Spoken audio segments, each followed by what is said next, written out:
The girl was watching the news when she discovered something terrible. She suspected that her father was most likely a psychopathic murderer, because the necklace worn around the neck of the murdered girl on the news was exactly the same as her own. And this necklace was a birthday gift from her father not long ago. Incredulous, she took off the necklace and compared it to her own. But to her horror, she noticed that even the scratches on it were the same as those on the news. Anna was horrified and immediately checked the news about the missing girls. But she was shocked to learn that 13 people had been killed in the town recently. What's even more frightening is that these victims all have one thing in common, and that's a strong resemblance to her own dead mother. Anna was very puzzled in her heart. Could it be that this was all a coincidence? And when she thought of her father's frequent trips home and back, Anna's heart became more and more uneasy. In order to find out whether her father was a murderer or not, she went to his room and started exploring. But she found a large amount of anesthetic drugs in a drawer. Then she found a picture book with detailed information about the girls who had been killed recently. While Anna was shocked, the sound of a car came from outside, and it was her father who was driving back. In order not to alert the police, Anna hurriedly returned the album to its original place and took the bottle of anesthetic,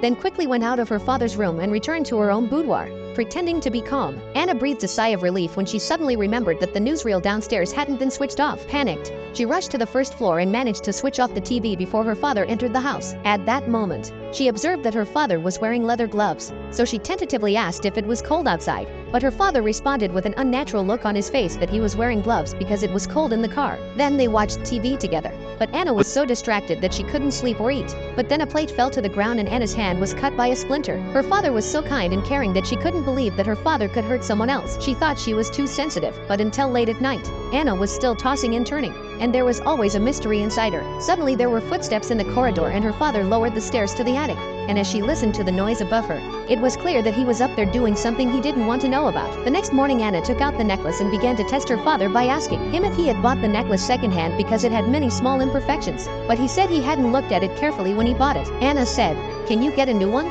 But he refused on the pretext that it was the only one left in the shop. After breakfast, her father drove to work as usual, and for the first time, Anna felt that her kind father was a bit strange, and she couldn't hold back her curiosity until her father left for work. Anna quietly opened the attic, grabbed a torch, and climbed up the stairs.